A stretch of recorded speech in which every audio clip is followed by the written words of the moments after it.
Congratulations. You made it through the day. You survived emails, traffic, mysterious fridge smells, and at least 2 existential crises sparked by bad lighting in a bathroom mirror. You finally crawl into bed, exhausted but victorious. You pull up the covers, sigh like you're retiring from a long career in professional heroism, and close your eyes, ready for sweet, blessed sleep. And that's exactly when it happens. Without asking your permission, without buying a single ticket, without even bothering to set up proper safety regulations, your brain opens a full-blown circus. Welcome to the Overthinking Circus. Population, you. Ringmaster, also you. Main attraction, every weird, embarrassing, confusing, unsolvable thought you've ever had, now performing live under the big top of your forehead. You can almost hear the tinny circus music start up, that slightly manic calliope sound, like a merry-go-round spiraling slowly out of control.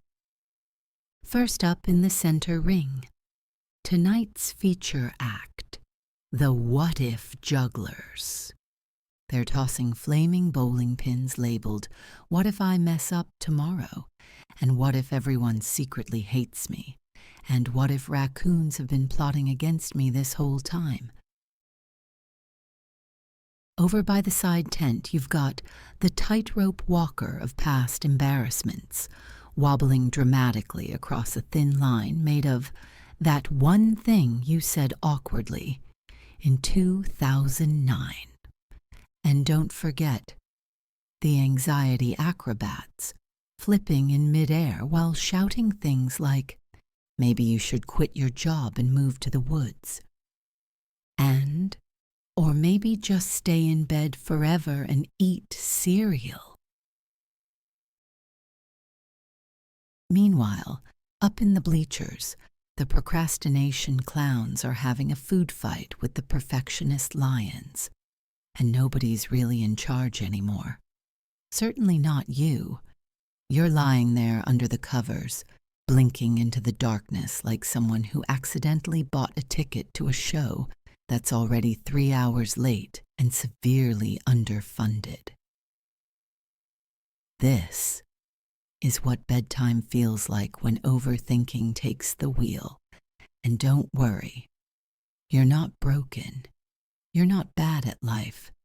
You're not the only one whose brain thinks midnight is the ideal time to run a full mental Olympics of pointless stress. You're just human, with a brain that hasn't quite learned when to clock out for the night. But here's the good news. Tonight, we're not staying for the whole show. You're not obligated to sit there with popcorn, clapping politely for every spiraling, chaotic thought. Tonight, you're going to smile at the absurdity. Recognize the circus for what it is. Just a noisy, silly, slightly tragic performance your tired brain is putting on, because it doesn't know any better. And then, spoiler alert, you're going to quietly slip out the side of the tent, find a much cozier, quieter place to be, and drift into real, healing sleep. But first, before we make our grand, sleepy escape, let's meet the cast of tonight's circus. They worked really hard for this chaos after all. It would be rude not to at least say hello. Let's keep going. All right. Now that you're comfortably seated in your blanket fort, let's take a little backstage tour. Meet the cast of tonight's Overthinking Circus, a truly chaotic ensemble you didn't hire, but who showed up anyway like uninvited relatives at a barbecue. First up, center stage under the slightly ripped big top. The Worry Jugglers. They're impressively terrible. They juggle everything you could possibly be stressed about. Tomorrow's meeting, that weird email you still haven't answered, and whether or not you left the car lights on, even though you know you didn't. And they don't just juggle the normal-sized bowling pins of stress. Oh no, these guys have upgraded to flaming chainsaws labeled global economic collapse, and what if my neighbor secretly hates me? Impressive, terrifying, completely unnecessary. Next, we stroll over to the side tent, where you'll find the very dramatic tightrope walker of past embarrassments. There they are, teetering dramatically across a thin line of cringy memories. That time you waved back at someone who wasn't waving at you. The time you said, "You too," to a waiter who told you to enjoy your meal. Or maybe that one email where you accidentally wrote "kind retards" instead of "kind regards." They're up there, balancing on every awkward thing you wish you could delete from history. 10 out of 10 for effort, 0 out of 10 for usefulness. If you glance over by the popcorn stand, which, in this circus, only serves anxiety-flavored popcorn, you'll spot the Procrastination Clowns. These are the ones who start shouting exciting new ideas right before you fall asleep. Things like, "Hey, what if you start an Etsy business tonight?" Or, "You should reorganize your entire closet right now." Or the classic, "Let's rethink your life goals before 3 a.m., shall we?" Their makeup is smudged. Their shoes are too big. Their plans are spectacularly vague and wildly impractical. And towering over everything, roaring dramatically for no good reason, are the Regret Lions. These majestic beasts pace back and forth, reminding you of every missed opportunity, every bad haircut, every time you didn't say what you really meant. And just when you think they've calmed down, they start roaring about things you didn't even do wrong. It's pure art, honestly. If regret was an Olympic sport, they would medal every time. This, my friend, is the nightly circus inside your mind, populated by overachievers in anxiety, fueled by your brain's natural tendency to replay every possible threat, error, and what-if scenario like it's running a Netflix marathon of worst-case scenarios. Season 8. And here you are, the reluctant audience member, trying to sleep. But don't worry. Now that you know who's making all the noise, it's going to be a lot easier to stop taking them so seriously. You're not crazy. You're not doomed. You're just stuck at a really weird performance that your brain threw together without rehearsal. Next, we'll talk about why your brain does this nonsense in the first place. Spoiler, it's actually trying to help. It's just not great at it. Let's keep going. Okay, now that we've met the full cast of your brain's midnight circus, let's take a second to ask the obvious question. Why? Why is this happening? Why does your brain, The same brain that successfully memorized your Netflix password and occasionally remembers your friend's birthday suddenly turn into an unhinged event planner at bedtime. Turns out there's a real science-backed reason.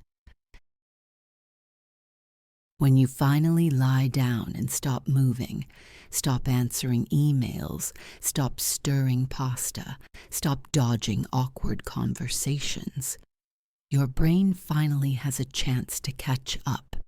It's like a toddler who's been behaving all day. And now, at the worst possible moment, decides it's time to express all their emotions at once. And this is thanks in part to something called the Default Mode Network, or DMN, if you want to sound impressive at brunch. The Default Mode Network is a part of your brain that activates when you're not focused on anything in particular. When you're daydreaming, resting, or lying in bed, desperately hoping to pass out. And when it kicks in, oh boy, does it have a lot to say. The DMN loves rehashing old memories. It loves inventing hypothetical disasters.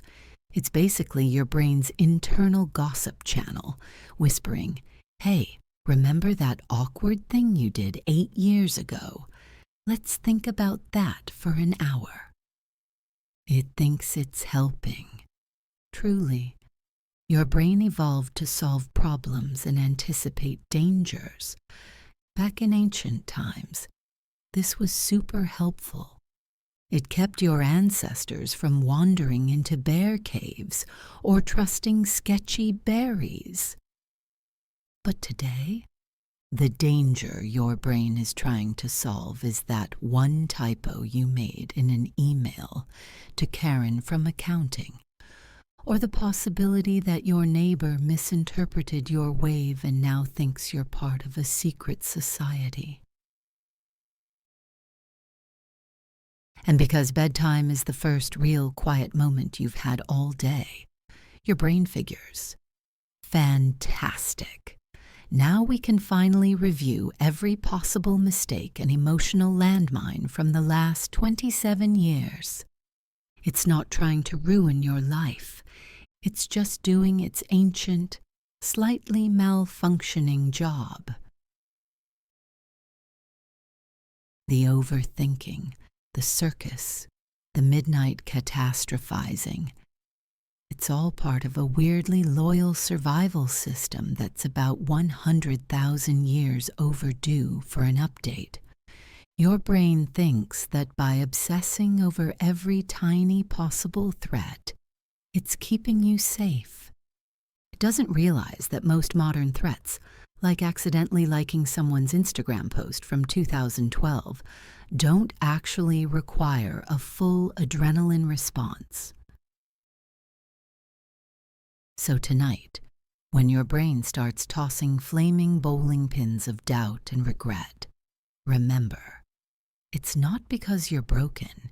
It's not because you're bad at being a human.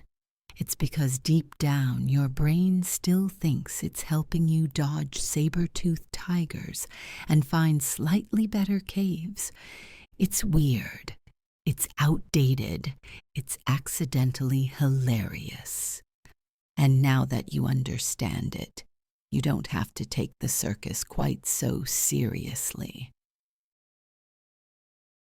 Coming up next, why trying to shut down the circus by force is like trying to outshout a mime, and what you should do instead. Let's keep going. All right. Now that you know your brain is just a very loyal but slightly panicked employee trying to help, you might be thinking, cool, so how do I shut it up so I can sleep? Logical question. But here's the catch. You can't fight the circus.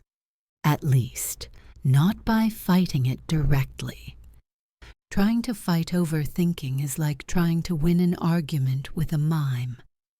You flail, you shout, you exhaust yourself, and the mime just keeps miming, probably judging you silently. When you lie in bed thinking, "Okay, brain, stop thinking," your brain hears, "Ah, excellent. A new task. Think even harder about how to stop thinking." It's like telling someone, "Don't picture a pink elephant." And then guess what? Now you're mentally assembling a pink elephant parade, complete with tiny hats and a marching band.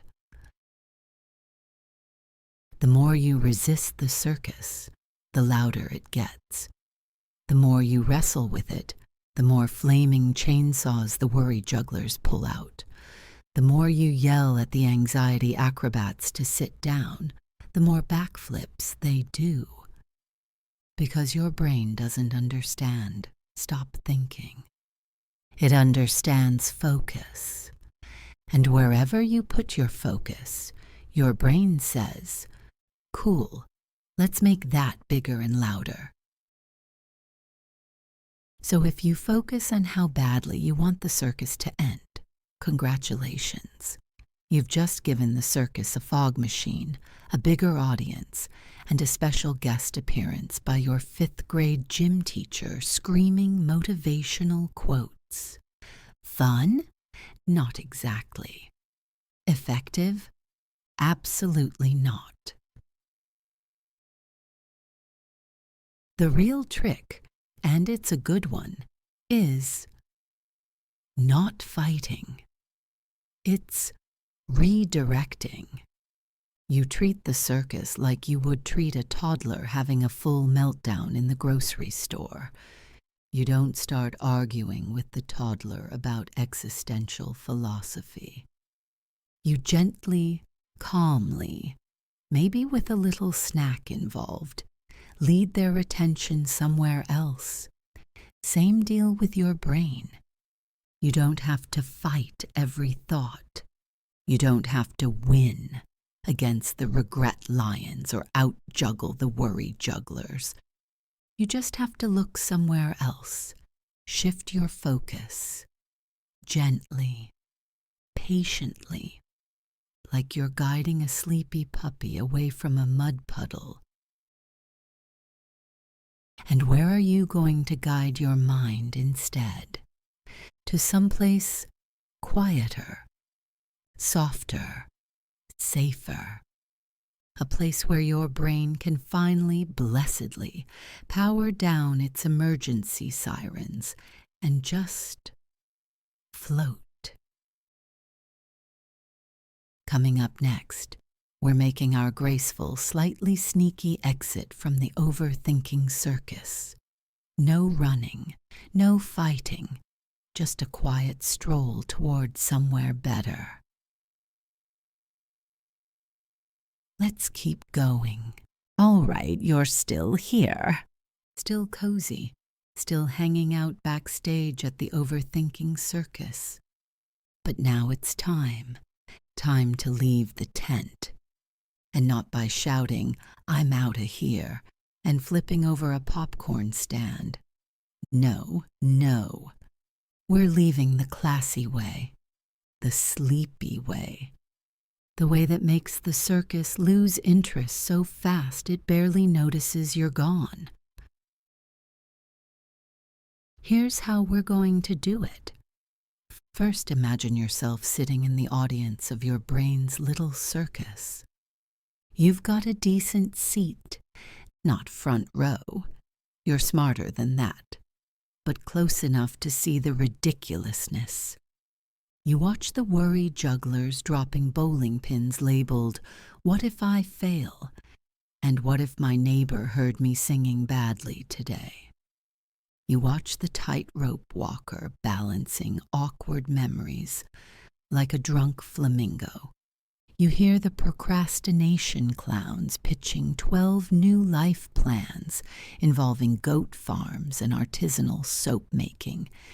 And instead of diving into the chaos, you just watch. with the same mild amusement you might have while watching a cat try to catch a laser pointer. You don't clap, you don't boo, you don't throw popcorn. You just sit there, quietly, realizing, wow, this is objectively hilarious. Because it is. Your brain is throwing a full-blown, low-budget circus performance, fueled by leftover anxiety and stale adrenaline, and it genuinely thinks it's helping you succeed at life. Kind of adorable, actually. Like a toddler wearing a superhero cape yelling, "I'm saving the world," while spilling juice everywhere. So you smile, maybe even chuckle a little, and then very gently, you turn your attention away. You don't sprint. You don't announce your departure. You just shift. Imagine now that there's a soft, quiet exit at the back of the circus tent. It's not even guarded. It's just there, slightly glowing, inviting you toward something calmer. You stand up quietly. Maybe you wave politely at the performers, no hard feelings, and you stroll toward that exit. Each step away from the noise, the lights, the juggling disasters, feels softer, quieter, lighter. The air cools down. The colors fade into peaceful blues and gentle golds. The sounds become muffled, like hearing a distant party you're happily not attending. And the farther you walk, the less you care about whatever chaotic nonsense was happening inside that circus. Your brain keeps tossing random flaming ideas around, sure, but it's like watching a bad reality show you're no longer emotionally invested in.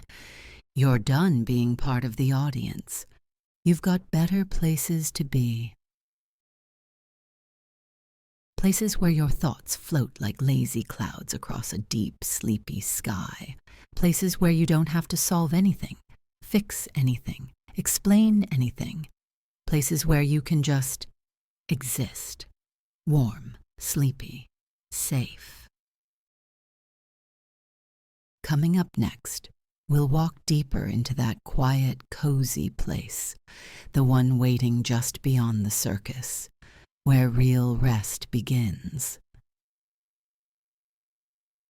Let's drift there together. The circus is behind you now.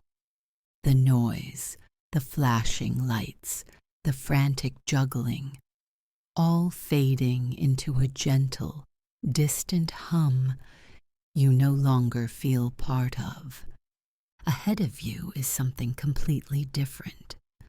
A wide, open field, soft grass that feels like the world's most welcoming bed. The sky above is deep blue and endless, dotted with sleepy stars that don't blink or twinkle. They just glow quietly, like they're in no rush to impress anyone. The air is cool but not cold, just the right temperature to breathe deeply and feel your whole chest soften with each easy inhale. You keep walking, slower now, your steps sinking into the softness of the ground. Every step further away from the circus feels like dropping a heavy backpack you didn't realize you were carrying. Another worry, another unfinished conversation, another imaginary disaster you don't actually need to solve tonight. All of it sliding off your shoulders and disappearing behind you like mist, dissolving under the moonlight. In the middle of the field, there's a spot just waiting for you, a kind of nest made of soft moss, warm as a freshly baked cookie and shaped perfectly to hold your tired body. You settle down into it without even thinking. You don't have to try to relax. You're already there. Gravity does all the work for you. You sink into the nest. Feel the soft ground cradle your weight. Feel your arms and legs give up the exhausting job of holding tension. You are completely supported here. No circus performers, no imaginary emergencies, no need to juggle anything at all. Above you, a few slow-moving clouds drift by, lazy and unbothered. Maybe they're carrying old worries away. Maybe they're just floating, for the sheer joy of existing. You're floating too now, not moving but somehow lighter, as if sleep isn't something you have to chase, but something that is quietly, patiently, pulling you in, the way the tide pulls a little boat back to shore. Your brain, the one that used to host a 3-ring circus, is now doing something much simpler. It's humming gently in the background, sorting memories, sealing up good feelings, carefully filing away everything you learned today. It's busy, but you don't have to be. You are simply here, warm, safe, completely allowed to rest. And as you lie there, tucked into the soft mossy bed of your own making, you realize something simple and beautiful. You made it out. You found the exit.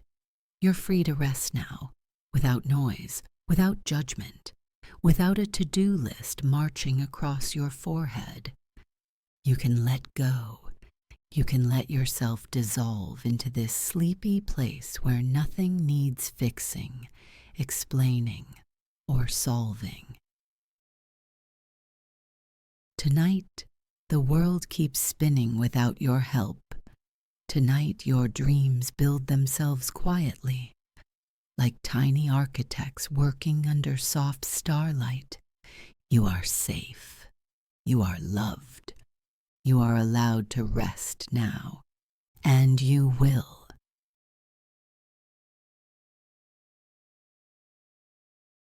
Good night, brilliant dreamer. Sleep well.